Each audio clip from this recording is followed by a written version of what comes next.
We are continuing our Hooray for the Holiday special this afternoon on Studio 10. And as of tomorrow night, there will be another light that is lit all across town. And we're getting a head start by celebrating Hanukkah this afternoon with our friends from Shaarey Zedek, Naomi, Ben, Emma. Welcome and happy Hanukkah, everybody. Thank you so much. Hi. Thank you so much for joining us and for celebrating and sharing your culture with us here today. But I want you all to tell us a little bit about the history of Hanukkah. Ben, can you tell me a little bit? So, Hanukkah started way back when Israel had two cultures, the Greek culture and the Jewish culture. They lived in peace by the Greek king. He was the king of Israel. He was fine if his subjects were Jews or Greeks, but when the king's son took over, the son's name Antiochus, he thought that he should have all his subjects be Greeks. Really? Okay. Wow, well thank you for telling us a little bit about that. Now I know Hanukkah typically lasts 8 nights. Tell me a little bit about what happens on each night. So on each night we light candles on our menorahs. We have one tall candle. That's what Emma's putting in right there. What's that, Emma? It's called the shamash, or the helper candle. It lights all the other candles. Okay, this is the helper candle. Awesome. Yeah. Okay. And so on the first night, we put one candle in for the first night of Hanukkah. And then every night we add, oops. Well, that's... Oh boy. Oopsies. So here, why don't we start over from there? Okay. So tell us a little bit about the menorah that we have here. So the menorah is the special candelabra that we light every night of Hanukkah. We have one tall candle here. Emma, what's that one called? This is called the shamash, or the helper candle. It lights all the other candles, both in this way.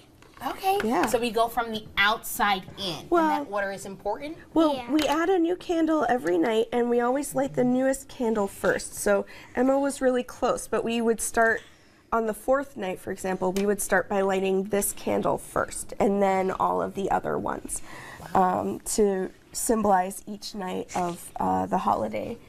And the light grows every night. It gets bigger. That is wonderful.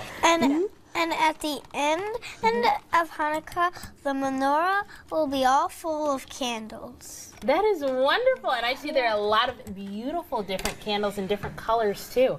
And I noticed we have 2 different kinds of menorahs as well. Tell me about the dinosaur one we're looking at. So this is our Menorahsaurus Rex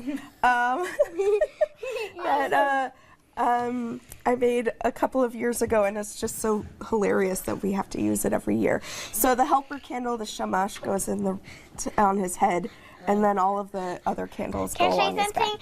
Can I show you something? So like very closely, and when I do this, it opens he's like, "Ah!"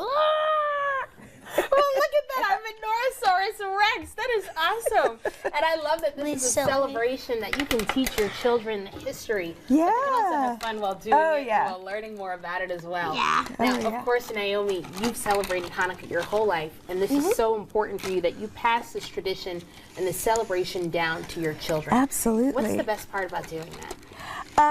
I think it's just seeing them experience the holiday and the joy and the excitement in the same way that I did when I was a kid, and watching them, create their own traditions, new family customs that we can all share in together and pass down further. Absolutely.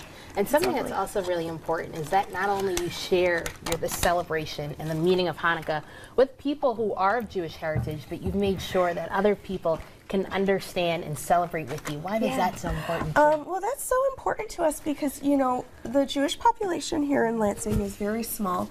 And so, for example, my kids don't have a lot of other Jewish kids in their school with them that understand exactly what they do and how they celebrate. So it's really important that my children are able to share these important things with them, things about them with the people around them, so that everyone can understand and we can just all learn more about each other, and that makes the world a better place. Absolutely, it certainly does make the world a better place. So don't go anywhere just yet. Stay tuned. Now that we understand the meaning of Hanukkah, after the break, we're going to talk about some more of the yummy traditions that happen during the season as well. We'll be right back. It's mine.